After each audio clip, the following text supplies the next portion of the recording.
Hello and welcome to the practical session. InDesign में हम लोग अभी प्रैक्टिकल शुरू करेंगे। प्रैक्टिकल देखिए, यहाँ पे लर्निंग का प्रोसेस मैं आपको बता देता हूँ। यहाँ पे आपको पीडीएफ फाइल दिया जाएगा, आपका व्हाट्सएप में या मेल में आपको पीडीएफ फाइल आएगा।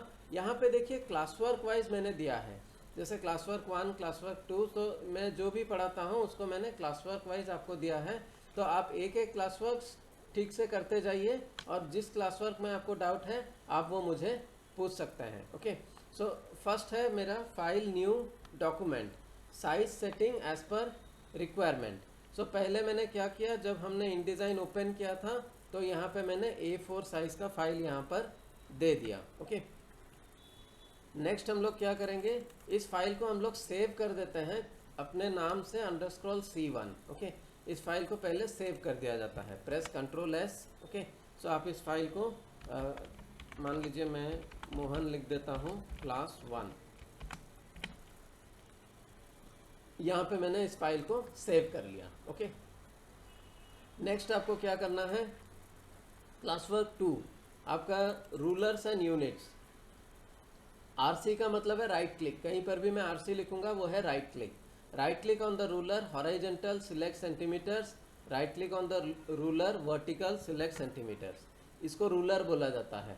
ओके, ऊपर जो आता है। ओके, अगर ये रूलर आपको नहीं दिखाई दे, ओके, तो आप यहाँ पे जा सकते हैं। कीबोर्ड में आपका ऑप्शन है, देखिए Ctrl+R, इसका शॉर्टकट है Ctrl+R। आप Ctrl+R क्लिक करेंगे तो एक बार रूलर आ जाएगा और एक बार Ctrl+R प्रेस करेंगे रूलर चला जाएगा। अभी रूलर का आप यूनिट क्या रखना चाहते हैं, ये रूलर का एरिया में कहीं पर भी आप मेरा माउस को ध्यान से देखिए, यहाँ पर कहीं पर भी आप राइट क्लिक करेंगे, यहाँ पे आपका ऑप्शन देखिए अभी पिकास है। अभी इंडिया में पिकास यूज़ नहीं होता, इंडिया में हम लोग इंचेस सेंटीमीटर मिलीमीटर वैसे यूज़ करते हैं। सो इसको मैंने चेंज करके सेंटीमीटर कर दिया। अभी सिर्फ ऊपर चेंज करने से नहीं होगा, आपको वर्टिकल में भी चेंज करना पड़ेगा। तो यहाँ पर मैंने राइट क्लिक कर दिया, यहाँ पे मैंने सेंटीमीटर के ऊपर क्लिक कर दिया। तो अभी मेरा जो यूनिट है वो सेंटीमीटर है। तो जिस यूनिट पे मैं काम करना चाहूँगा, आपका मिलीमीटर हो सकता है, इंचेस हो सकता है, कुछ भी हो सकता है। तो आप अपने हिसाब से इसको चूज़ करेंगे। ओके, सो नेक्स्ट हम लोग क्या सीखेंगे, class work number 3 rectangle tool. अभी हम लोग रेक्टेंगल टूल लेंगे और उसको स्क्रीन में रफली क्लिक करके ड्रैग करेंगे। रेक्टेंगल टूल कहाँ पे है आपका, ये वाला है रेक्टेंगल टूल। देखिए बहुत लोग कंफ्यूज होंगे, ऊपर भी एक देखिए रेक्टेंगल है, लेकिन यहाँ पे रेक्टेंगल फ्रेम लिखा है। We will not use rectangle frame, ये इमेज का फ्रेम के लिए होता है। हम लोग टूल ले रहे हैं तो choose only this rectangle tool. Okay, rectangle tool लेंगे, उसके बाद क्या करेंगे, left click and drag on the screen रफली। आप स्क्रीन में रफली देखेंगे और ड्रैग करेंगे, ऐसे मैंने क्लिक करके ड्रैग कर लिया like this. Okay, so rectangle आपने ड्रॉ कर दिया। यहाँ पे आपको क्या करना पड़ेगा, जब हम लोग सिलेक्शन टूल लेके बाहर क्लिक करते हैं, ये बॉर्डर आपको देखिए ब्लू कलर दिखेगा। ओके, लेकिन मेरा तो ये जो ड्रॉ किया हुआ है ये ब्लैक है, लेकिन ये ब्लू क्यों दिख रहा है, क्योंकि बाय डिफ़ॉल्ट इसका एडजस्ट सिलेक्टेड है। आपको क्या करना पड़ेगा, व्यू में जाना पड़ेगा, एक्स्ट्रास में जाना पड़ेगा और हाइड फ्रेम एडजस्ट करना पड़ेगा। यहाँ आप व्यू में जाएंगे, एक्स्ट्रास में जाएंगे, हाइड फ्रेम एडजस्ट, इसका शॉर्टकट है Ctrl+H। देखिए कहाँ शॉर्टकट मैं ज़्यादातर बताता नहीं हूँ। शॉर्टकट आप क्या करेंगे, पहले मेन ऑप्शन कहाँ पे है वो सीखेंगे, उसके बाद शॉर्टकट सीखेंगे। हाइड फ्रेम एडजस्ट सिर्फ एक फाइल में एक बार ही ज़रूरत पड़ता है, जब नया नया सॉफ्टवेयर ओपन होता है। उसके बाद वो बाय डिफ़ॉल्ट उसका आइज हिडन रहता है, हमको बार बार ये ऑप्शन यूज़ करने का ज़रूरत नहीं। लेकिन फाइल ओपन करते वक्त एक बार हमको ये ऑप्शन यूज़ ज़रूर करना पड़ेगा। ओके, सो ये हो गया मेरा क्लास वर्क नंबर 3। नेक्स्ट क्या है, डॉक्यूमेंट नेविगेशन, इसको बोलते हैं बेसिक्स। हम लोग जो बेसिक सीखेंगे वो सारे टूल्स के लिए सेम रहेंगे। अभी पहला बेसिक जो है, zoom in zoom out fit on screen, Ctrl+, Ctrl-, Ctrl+0। यहाँ पे आप इन डिज़ाइन में आएंगे, Ctrl+ प्रेस करेंगे, देखिए ये सब्जेक्ट बड़ा हो रहा है। ये एक्चुअली Ctrl+ नहीं है, ये Ctrl= है, लेकिन हमको Ctrl+- बोलने में सुविधा होता है। According to keyboard information it is Ctrl= and Ctrl-। Okay, हम ऊपर प्लस लिखा हुआ है इसलिए हम सुविधा में इसको Ctrl+, Ctrl- बोलते हैं। सो Ctrl+ बड़ा होगा, Ctrl- करेंगे छोटा होगा। मतलब ऑब्जेक्ट बड़ा छोटा नहीं हो रहा है, आपका स्क्रीन विजुअलाइजेशन को आप जूम इन कर रहे हैं या जूम आउट कर रहे हैं अकॉर्डिंग टू रिक्वायरमेंट। अभी मान लीजिए 5 बार मैंने कंट्रोल प्लस कर लिया, तो अभी मुझे पीछे जाना है तो मुझे कंट्रोल माइनस 5 बार करना पड़ेगा।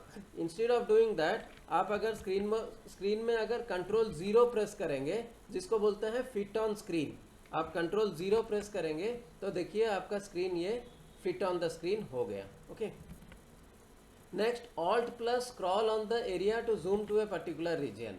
मान लीजिए आपको इस एरिया को ध्यान से देखना है, हम कंट्रोल प्लस जब करते हैं तो क्या होता है, सेंटर से जूम होता है, लेकिन आप अभी कीबोर्ड में ऑल्ट पकड़िए, माउस को इस कोने में रखिए, क्लिक नहीं करना है, सिर्फ रखिए वहाँ पे, ऑल्ट पकड़िए और माउस को ऐसे स्क्रॉल कीजिए, तो देखिए क्या होगा, जिस पोर्शन में माउस रखा हुआ है वो पोर्शन जूम इन हो जाएगा।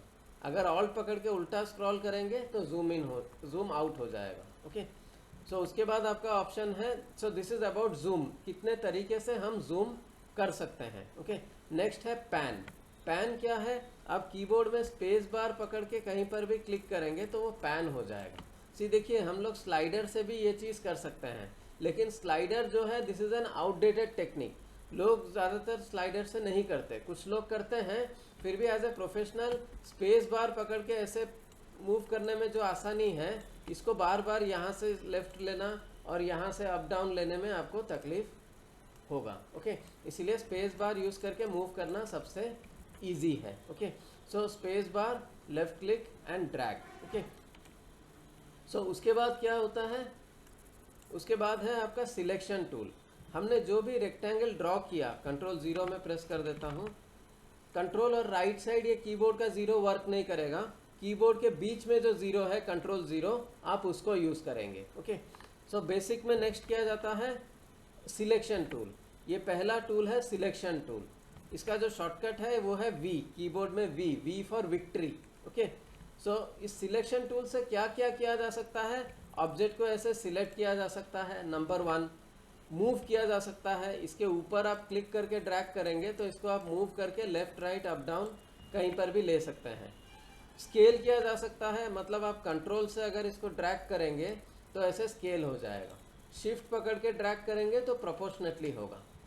नेक्स्ट रोटेट, अगर पूरा कोने में जाएंगे और थोड़ा ऊपर जाएंगे, मतलब कोने से थोड़ा ऊपर अगर आप ऐसे ड्रैग करेंगे तो ये हो जाता है rotate. Okay, control Z is your undo.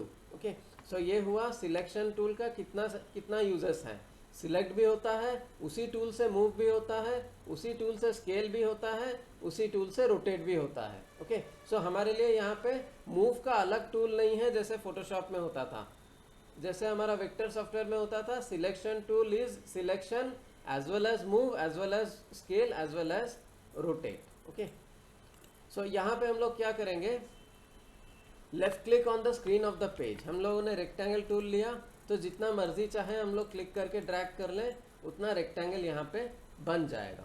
Next मेरा क्या है, left click on screen on the page, type the width and height. मान लीजिए रेक्टेंगल का विड्थ और हाइट आपको मालूम है, आप विड्थ और हाइट इनपुट करके सब्जेक्ट को क्रिएट करना चाहते हैं, तो आप स्क्रीन में जाएंगे, आप क्लिक कर देंगे, सिर्फ क्लिक करके ड्रैग नहीं, ओनली क्लिक जब करेंगे तो आपका रेक्टेंगल का ऑप्शंस आएगा। मैं इसको 5 cm कर देता हूँ, इस हाइट को 3 cm कर देता हूँ, देन प्रेस ओके।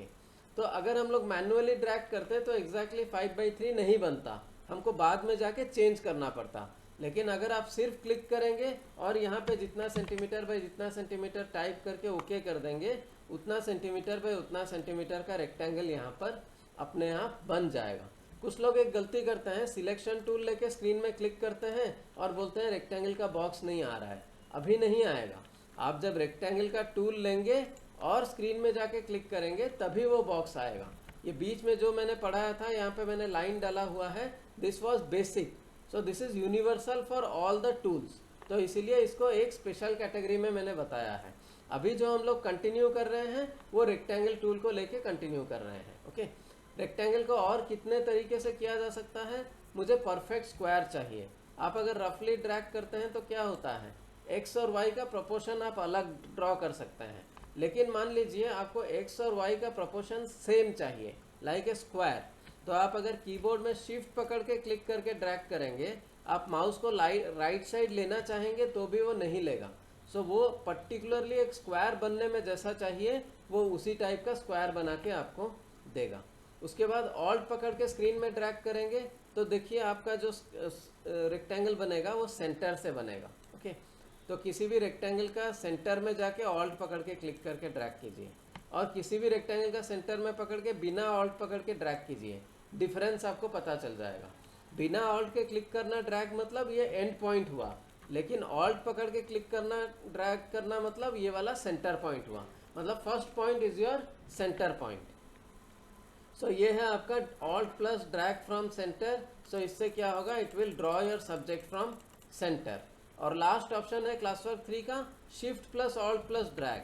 आप शिफ्ट भी पकड़ेंगे, ऑल्ट भी पकड़ेंगे, क्लिक करके ड्रैग करेंगे, तो इससे क्या होगा, सेंटर से भी ड्रॉ होगा, स्क्वायर से भी ड्रॉ होगा, मतलब स्क्वायर भी ड्रॉ होगा। So this is all about your class work 3। सो आज के क्लास में पहला चीज़ हमने सीखा about some basics, practical basics of InDesign, जहाँ पे ऑब्जेक्ट को कैसे सिलेक्ट किया जाता है, कैसे मूव, रोटेट और स्केल किया जाता है। फिर हमने रेक्टेंगल टूल सीखा, कितने तरीके से हम लोग रेक्टेंगल कर सकते हैं। रफली ड्रैग करके भी बना सकते हैं, सिर्फ क्लिक करके मेजरमेंट दे के भी बना सकते हैं। So this is about your third class. इस क्लास के बाद आपको ओवरऑल आइडिया हो गया होगा कि एक टूल को हम लोग कैसे कैसे यूज़ कर सकते हैं। तो नेक्स्ट क्लास से हम लोग हर एक टूल का या हर दो टूल का एक वीडियो करके मैं हर टूल को डिटेली उसका प्रोसेसिंग के साथ एक प्रैक्टिकल आउटपुट के साथ समझाने का कोशिश करूँगा। Thank you.